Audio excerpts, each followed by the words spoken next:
Hi, everybody. My name is Ruth Teray. I am very excited to be here today with you to talk about one of my favorite subjects, franchising.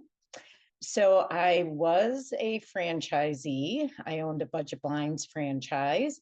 And then I worked for a franchisor, Budget Blinds Corporate, as a business coach and director of operations. And I now work for a group called the U Network, and I'm a franchise coach and consultant, and I'm also a score mentor. So let's get started. So here's our agenda for today. So we'll talk about what is franchising just in general, and we'll do just a quick comparison between franchising and starting a business from scratch. What you can earn as a franchise. Thought I'd get that right up front because that's the question everybody asks. What are some inherent advantages of franchising? Then we'll go through just a high-level view of the different costs and fees associated with franchising, ownership models. So there are a number of different ways you can own a franchise business. And then I'll talk about the process that I use with my clients as we try to find the right franchise for them, and then the work that they do with the franchisors. And then a high level view of what really makes someone a successful franchise, but I would argue a successful business person as well, and some common mistakes that I've seen. And then maybe your business is one that is ripe for franchising. Maybe you want to expand. So I'll just talk at a high level about that. We'll have plenty of time for Q&A. So as Bill said, you will get a copy of these slides. So there's a lot of content. I won't go through everything on each slide, but you will have something to refer back to.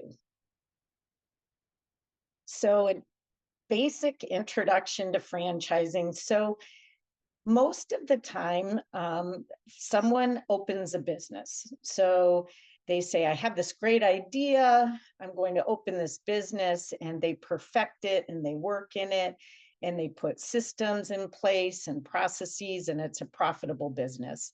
And then they say, I'm going to open another one because I know this is just a really great business model. And then they open a third and a fourth and a fifth.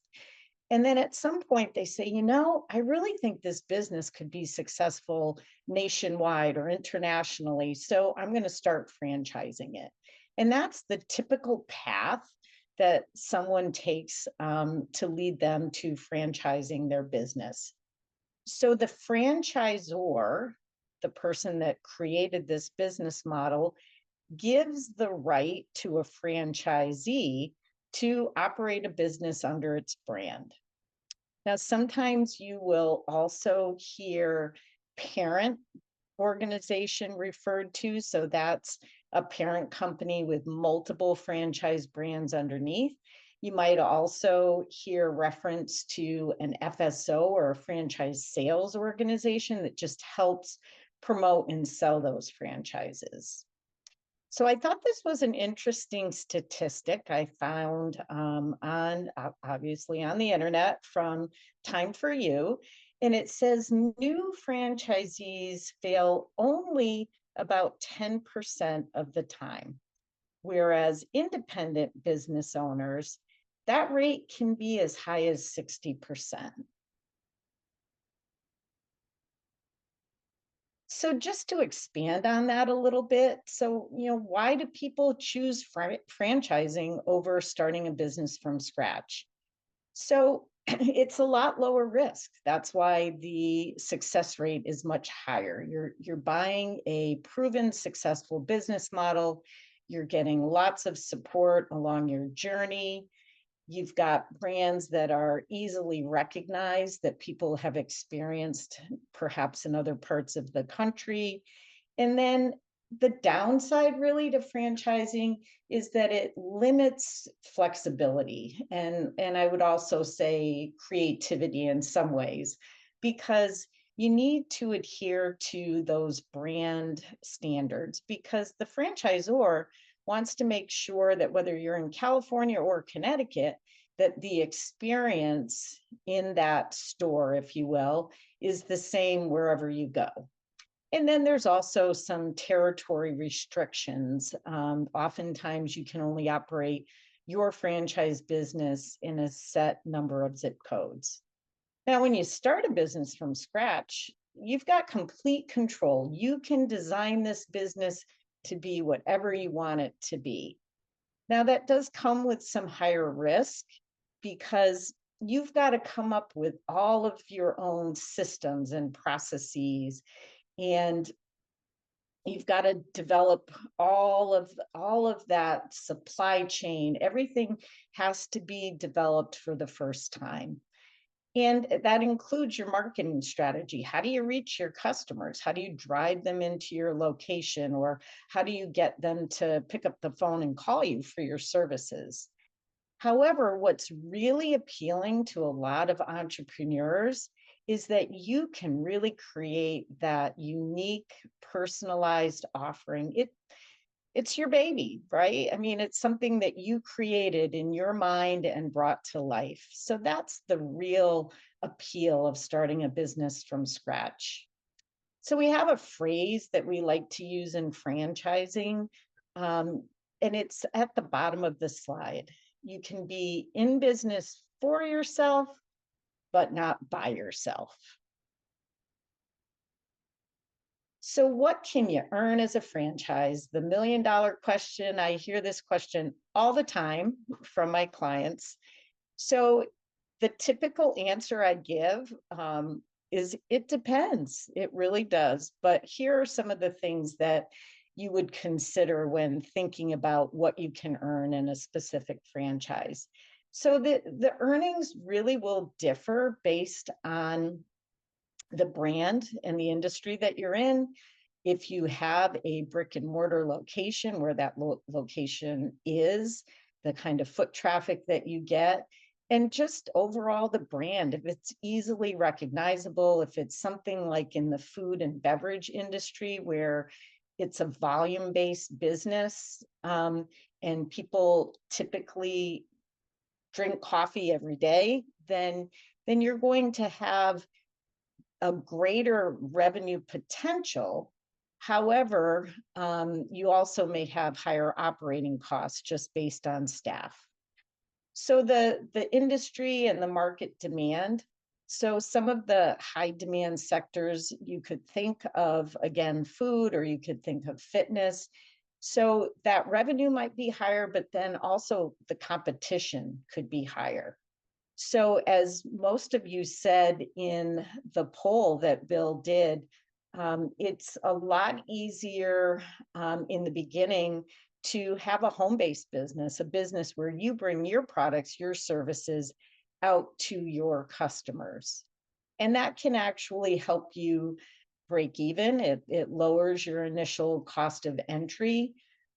So you're going to be cash flow positive much more quickly because you don't have the overhead of a brick and mortar location. So sometimes a franchisor is going to ask that you put your business in the high rent district next to a Whole Foods. So that's just another factor to consider. What do you need to pay for that monthly lease?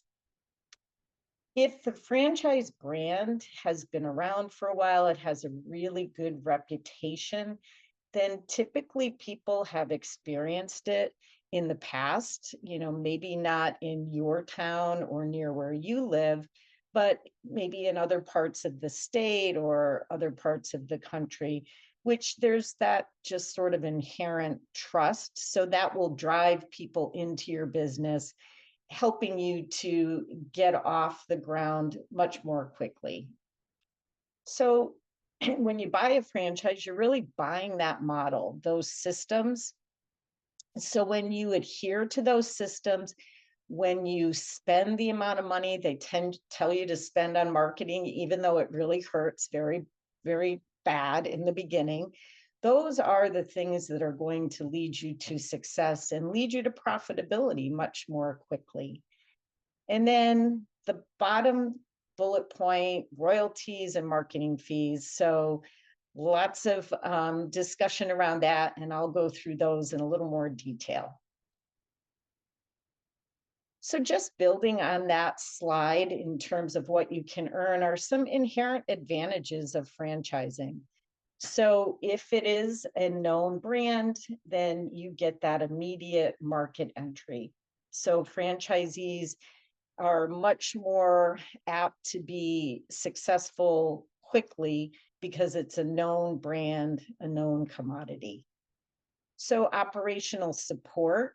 So when you purchase a franchise, they are going to spend time training you initially. They want you to understand the products, the services, how you measure success in that business, what your marketing plan is. So I know when I was a Budget Blinds franchise, I went to California for 2 weeks to be trained on every aspect of running a Budget Blinds business.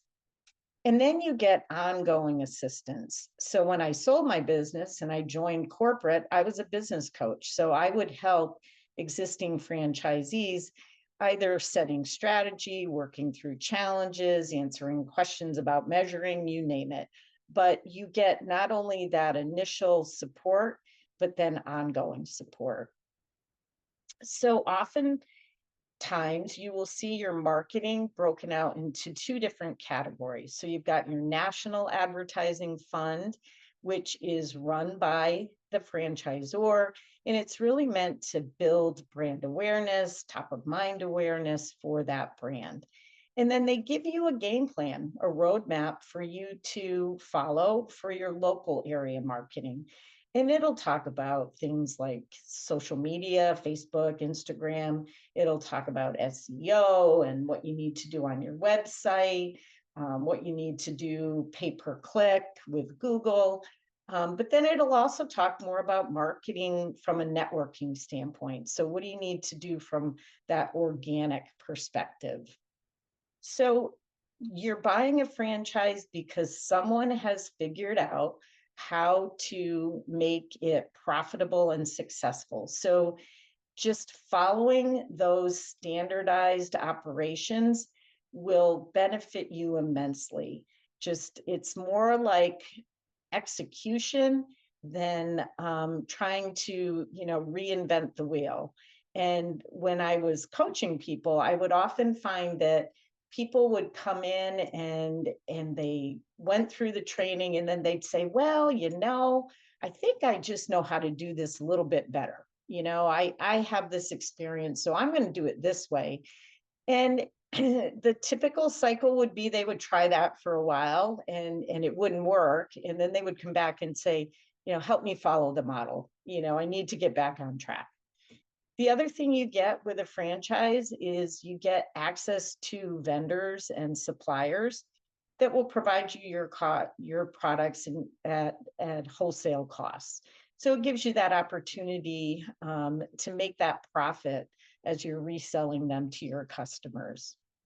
And then one of my favorite things about being a franchisee, and even when I was at corporate, was just the networking opportunities. So as a new franchisee, I had lots of other people around me here in Connecticut that I could call and ask questions of. They would come on jobs with me if I needed their help because it was something I had never done before.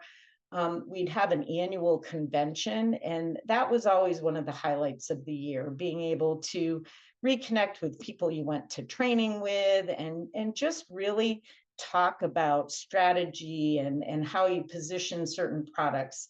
So that is one of the best things I think about being a franchisee is you are in business by yourself, but not by yourself. So for yourself, but not by yourself. You've got that whole community around you. And then we'll talk a little bit more about different financing options for owning your franchise business, but oftentimes the franchisor will finance part of the franchise fee. So let's talk about the fees, because this is the question that I get asked the most from my clients. So first is the initial franchise fee. And I don't know why it is the way it is, but I will tell you that for hundreds and hundreds of brands that I work with all the time, the franchise fee to buy one unit is $49,500. Not sure where that number came up from, but that's a consistent franchise fee across the board. And typically what happens if you're buying more than one franchise, the second territory or second unit will cost less, the third will cost even less. So it's usually the single unit, and then you get reduced as you purchase more. So to get that brand open, there's going to be a lot of different variables that go into that. And it's all listed. We'll talk about the FDD, the franchise disclosure document, but all those different factors are listed there in the item 7. And for some home-based businesses, your investment can be well under $100,000. There are other franchise businesses, your investment is well over $1 million. So that's why it's really important to just think about, what do you want to invest in getting this business up and running? So then we have the royalties, we have the marketing, we have the additional fees. And typically royalties and your NAF or National Advertising Fund, they're based off of a percentage of your gross sales. So for the royalties, anywhere from 4 to 8%. For the marketing, it's usually 1 to 3%.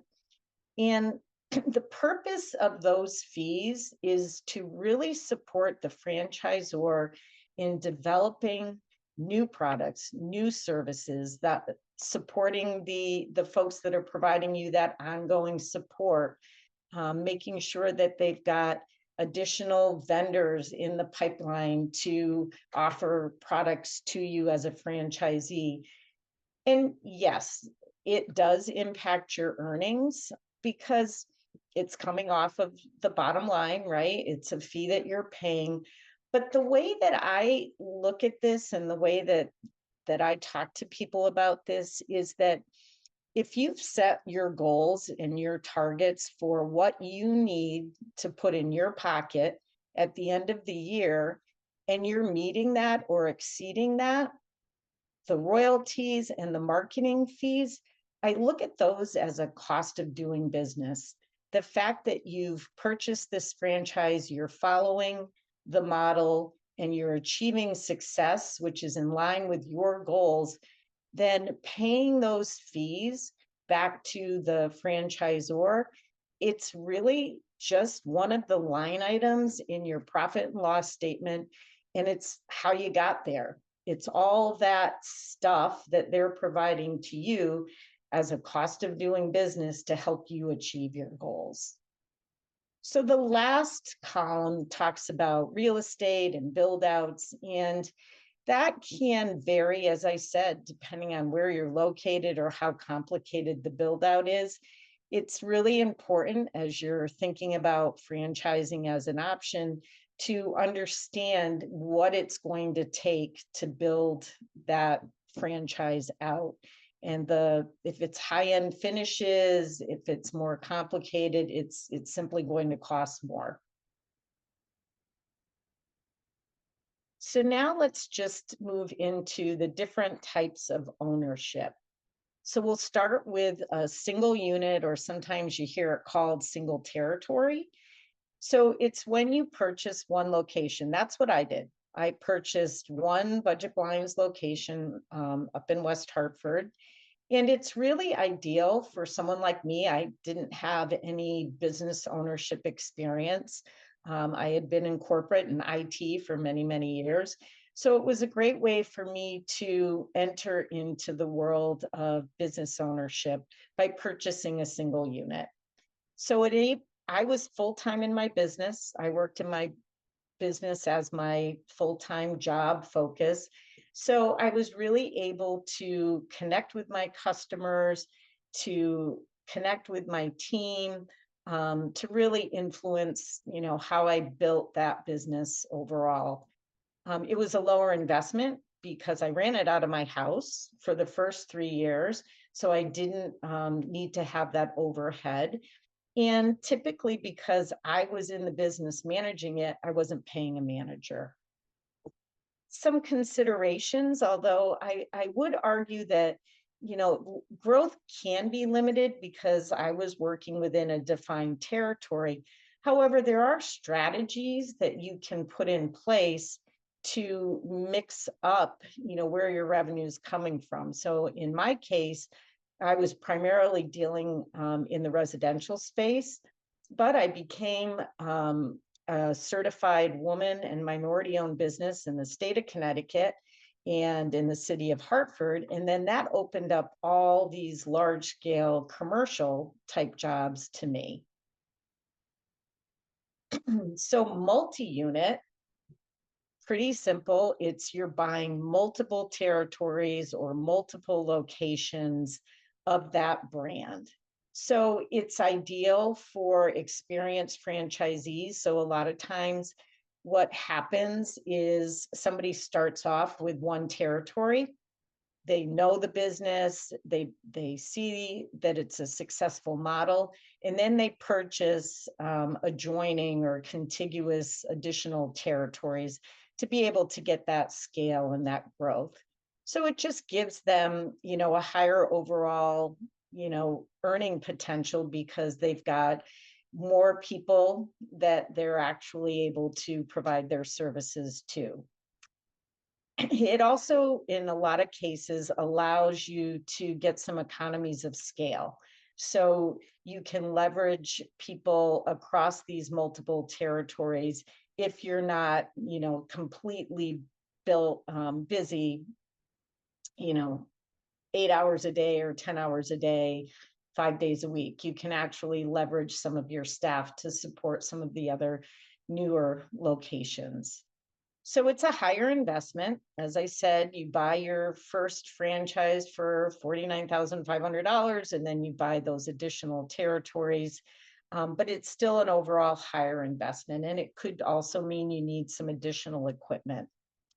It's a little more complex because you've got just more people to manage, and you can, tend to overextend yourself. So it's really important to have that balancing across resources and how you're allocating your time.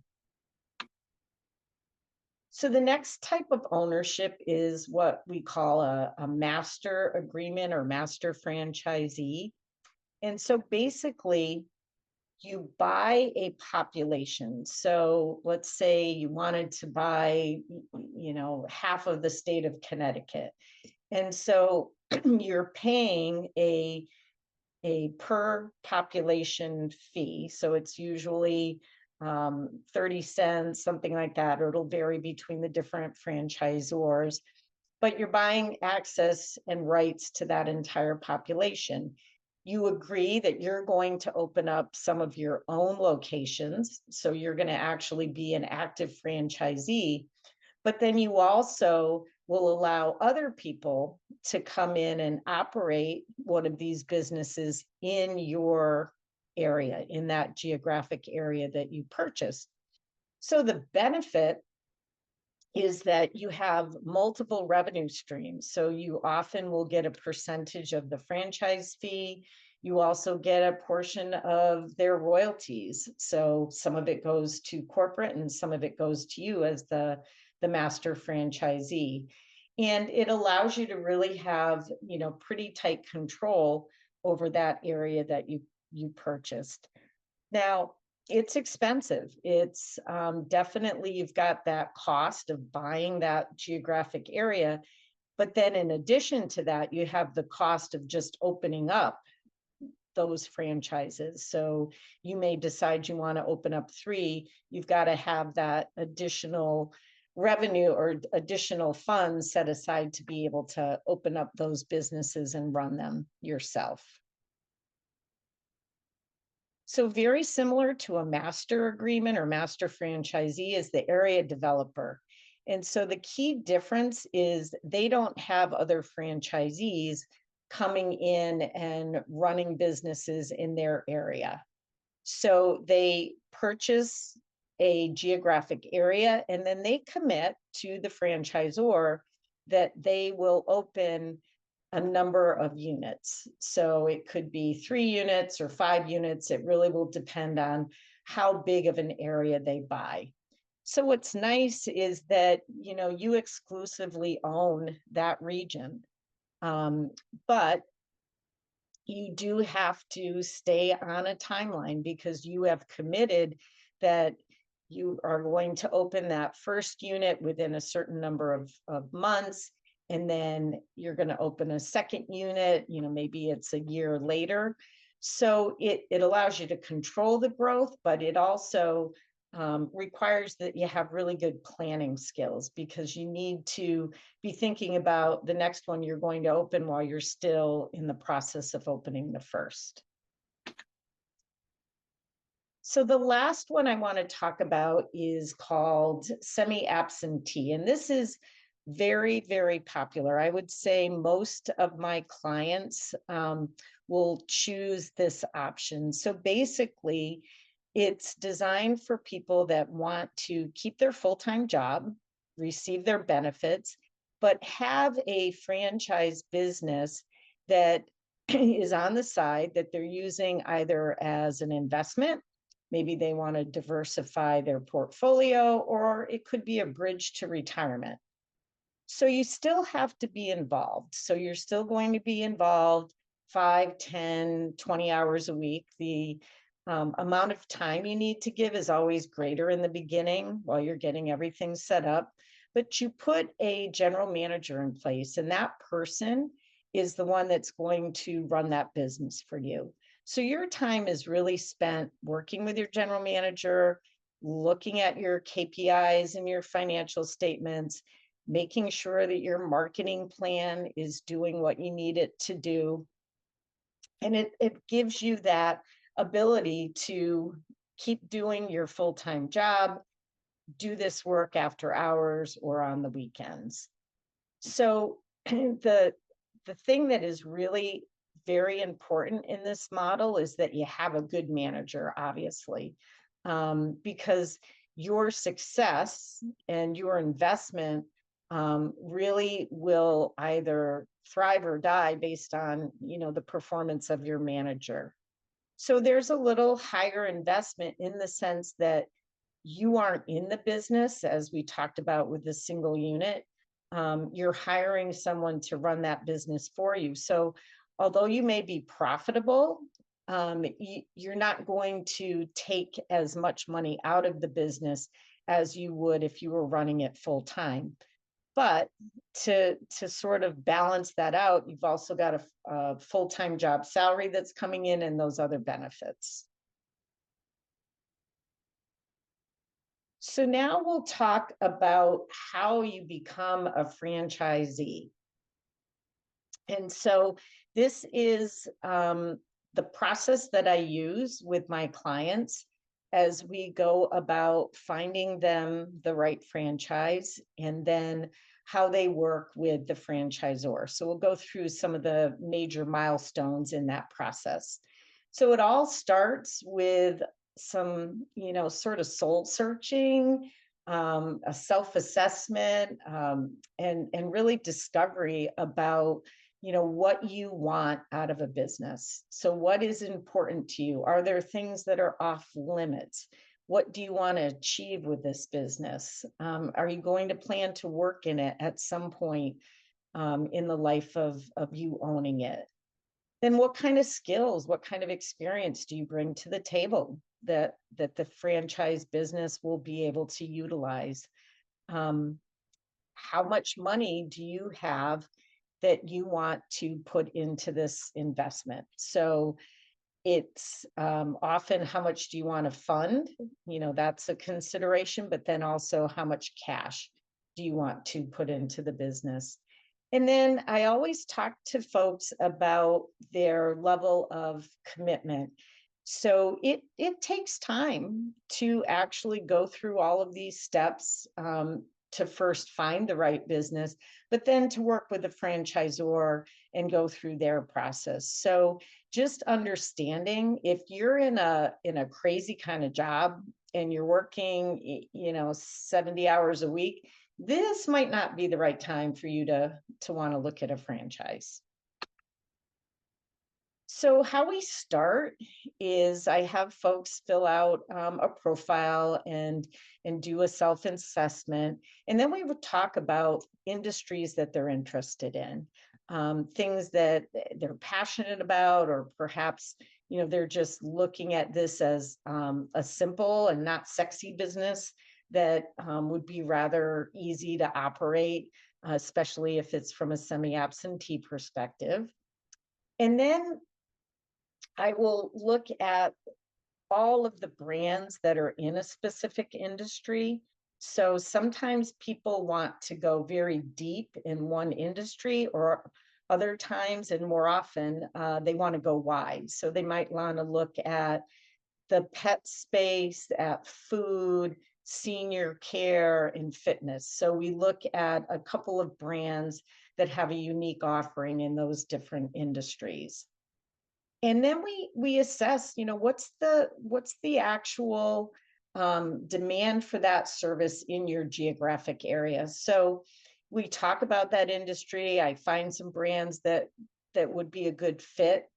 However, if there's already 10 nail salons within a 1 mile radius, probably doesn't make sense to open up another nail salon. And then we talk a lot about, the availability of the business in your geographic area. Usually people want to open a business near where they live. And so we look at what's available for a single unit, but then also if you want to expand. So at the end of the day, we usually look at anywhere from 8 to 10 different brands. And we do that as a Zoom call because the franchisors will send us PowerPoints that we can use with our clients to just help explain the brand, go through the business model in more detail. So usually after that, people will pick 2 to 3 brands that they want to learn more about. And when they want to learn more, that's when I introduce them to the franchisor. And so that process starts with an introductory call. Franchising is a mutual evaluation process. So as much as you are evaluating them to make sure that they're the right fit for you, they're also evaluating you to make sure that you would be a good franchise in their system. So they get to know you. They'll talk about unit economics. They'll talk about the territory. And then they're going to send you an FDD, so a franchise disclosure document. It's about 250 pages of everything you'd ever want to know about that business. And it is a legal document. 3 important pieces that I wanted to bring up here is the item 7. So that is the investment to get this business up and running. And it's based off of the prior year's franchisees' experience when they opened up one of these businesses. Then the item 19 are the earnings claims. Same thing, based on franchisees' experience in the prior year. And sometimes you'll see it as a profit and loss. Sometimes franchisors just give high-level numbers. So it's really meant to just give you an idea of what that earning potential could be. And then there's the item 21, which is the financials for the franchisor. So always good to look at the financial performance of the franchisor, make sure that they are a good, healthy, strong business. So we also talk about any red flags. So was there any litigation that's happened in the past year? So the FDD is reissued every year. So every year they have to update all of that information and republish it.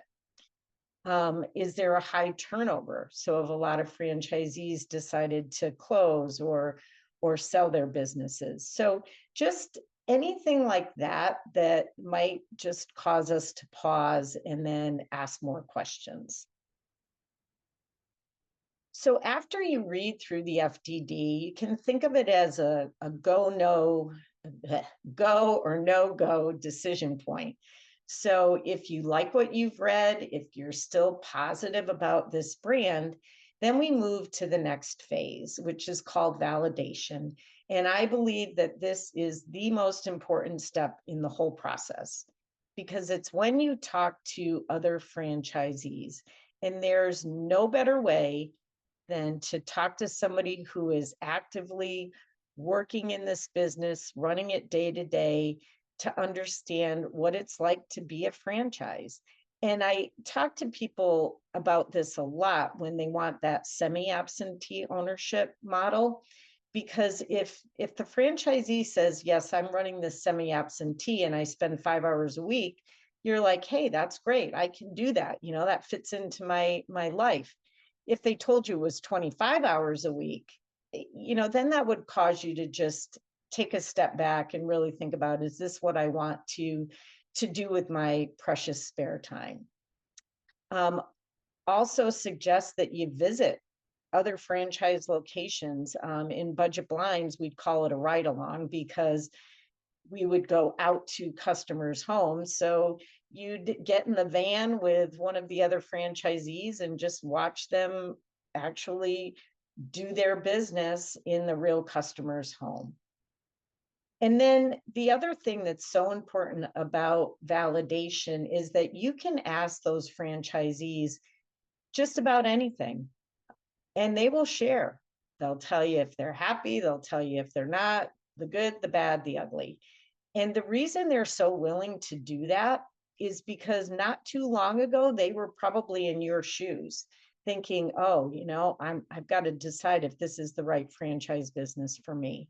So they'll share what their gross revenues are. They'll share what their net income numbers are. So it's really just a great way to understand what it's like to own that business.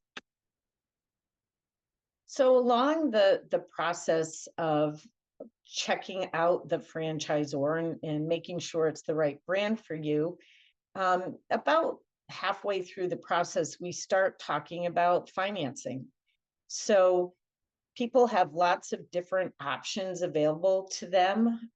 Some people may want to pay cash. Other people do a traditional bank loan. More than not, people do SBA loans. So the SBA will fund anywhere from 80 to 90% of your business. You have a cash component, 10 to 20%. So there's a lot of different programs for the SBA, including a special program for military. Or you might want to do a 401k rollover. So you take a portion of your 401k, you create another 401k, and that's how you fund the business. It's much more complicated than that, but it's really a great option for people because you have a huge tax benefit when you use that option. And as I said earlier, the franchisor, oftentimes they have programs in place where they will fund or finance rather part of your franchise fees. And if you have been in the military, there are also some pretty significant discounts that the franchisor will offer to you. So as you're going through this process, the last step is they'll invite you to what we call Discovery Day. And that's where you meet with the entire senior management team, and they'll talk about the business as it is today. But more importantly, they talk about the strategic plan. So where do they want to be 3, 5, 10 years down the road? Because typically you buy a franchise for 10 years. Now you can sell it like I did before that time is up, or you can extend it. You can renew your contract for a nominal fee when the 10 years is up. But in any case, you want to know that there's strategies that will keep you ahead of the competition. And about a week after that discovery day, they're going to give you a call. And in franchising, because it is that mutual evaluation process, they'll let you know that they want to award you a territory or 3 territories or whatever you've talked about with them. And really a very important point to make at this point is that you can go through this whole entire thing that I've talked about and you are under no obligation. So you can go all the way through discovery day, you can have a copy of the agreement and you can say, you know, thanks, but no thanks. And it happens because if you're looking at 2 brands and it's neck and neck, you're not typically going to buy 2 at the same time. So if you decide that this is the one for you and that you want to move forward, then you sign the agreement, you give them some money, and you start with your initial training. And now, unlike when I did training, now there's a nice combination of in-person and virtual. If you're purchasing something that requires brick and mortar, you'll start finding the right location. And start preparing your marketing plan. So if it's a brick and mortar, you're going to have a grand opening plan. You'll be doing some pre-opening marketing just to build awareness. So how to be a successful franchise. So in short, there's a few things I want to talk about, but the most critical, most important thing is to simply follow the model that you purchased. It's proven, it's been executed time and time and time again. In the case of Budget Blinds, we had been in business for, well, now this year, almost 40 years. We've had many franchisees come and go and sell their businesses. When I left, we had over 1,000 franchisees. So it's a proven model that has traditionally withstood the test of time. Focus on your customers. Make sure that if something goes wrong, you address it. Oftentimes people, you know, they're not upset that something that went wrong because things happen. What they get upset about is how you treated them when it did go wrong. Develop those financial management skills, know your numbers, know when you're on track, know when you're not, and then readjust your strategies. It's all about the people, right? Very few businesses are just, you know, a sole proprietor, single person. So you've got people that you're working with. So, you know, really figuring out who are the right people for my business and then giving them that training and that continuous learning opportunity. And then it's all about marketing. When I opened my business back in 2011, my major lead source, you'll laugh, was the newspaper, the Hartford Courant. That was how I got the majority of my leads. And then, not that it was a second, you know, a second or close second rather, the Yellow Pages. So, I mean, and that wasn't that long ago, right? I mean, that was only 13 years ago. So, develop that marketing strategy. Take into account all that's available to you today. Continuous learning, you know, take advantage of all of those opportunities that the franchisor gives to you to build your skills, refresh your sales. Like anything, you know, you can become complacent in your business and you really sometimes just need that spark, that energy to be reignited to kind of get you going again. Having that really strong relationship with your franchisor is important. You know, take advantage of all they have to offer, work with them, give them good constructive feedback. You know, they need you just like you need them. So it's a partnership. You know, you want to make sure that they're aware of issues you may be having out in the field. And they want to make sure that, you know, here's the things that we're doing for you and that are coming, you know, down the road. And then just having that growth mindset, which that applies to, and really all of these just about apply to a business that you're starting on your own or a franchise business, but set goals, set strategies. The year that I wanted to reach $1 million in gross revenue, we had a plan, myself and my very small team, but we came up with a marketing plan. We measure it every month. We'd look at where were our leads coming from? Did those people buy products? And we really, looked at every single thing we needed to hit that goal, and we hit it. So have those goals, have those strategies, and celebrate when you're successful. So if you're thinking now, after listening to me for the last almost hour, 50 minutes, that you've got a business and it's really successful, and you've actually opened up a few other locations and that's going really well, then you may want to consider franchising your business. And so first is just to really think about it. Is it viable? Is it a business where the products or services I'm offering would be applicable and would be wanted, let's just say, across the US?